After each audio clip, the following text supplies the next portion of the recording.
जाऊया पुढच्या बातमीकडे। अमरावती कारागृहातल्या कैद्यांना एलईडी बल्ब बनवण्याचं प्रशिक्षण दिलं जात असून काही कैद्यांनी बल्बही बनवलेले आहेत। कारागृहामध्ये महात्मा गांधी इन्स्टिट्यूट ऑफ इंडियाच्या माध्यमातून एलईडी दिवे तयार करण्याचं प्रशिक्षण देण्यात आलं। कारागृहामार्फत आयटीआय मध्ये प्रशिक्षण घेतलेल्या 22 कैद्यांनी एलईडी दिवे बनवण्याचं प्रशिक्षण घेतलं। अमरावती मध्यवर्ती कारागृहात सुधारणा व पुनर्वसन अंतर्गत कैद्यांमध्ये असलेल्या सुप्त गुणांनुसार त्यांच्या हाताला रोजगार देण्याचा उपक्रम राबवला जातो।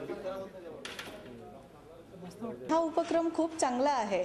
म्हणजे एक तर निर्मितीचा आनंद बंध्यांना आहे, शिकण्याचा आनंद आहे आणि आजच्या युगाचा पेस म्हणजे आजच्या गतीने ते पुढे आहेत। म्हणजे ते कुठे म्हणजे मागे पडलेले नाही आहे, कारण एलईडी इन थिंग आहे सध्या, तर ते पण त्याच गोष्टी करतायत। ही खूप महत्त्वाची गोष्ट आहे। 302चा कैदी आहे, मला 7 वर्षे सजा लागलेली आहे आणि हे जे प्रशिक्षण घेऊन राहिलो याच्यापासून मला एकच बेनिफिट मिळून राहिला की हे इथून गेल्यानंतर मी या धंद्याच्या प्रशिक्षणामार्फत काही ना काही करू शकेल, स्वतःच्या पायावर उभा होऊ शकतो आणि काही ना काही करू शकतो, बुवा 2 पैसे कमवू शकतो, असा माझा एक उद्देश आहे। या दृष्टिकोनातून मी हे प्रशिक्षण घेतलेलं आहे।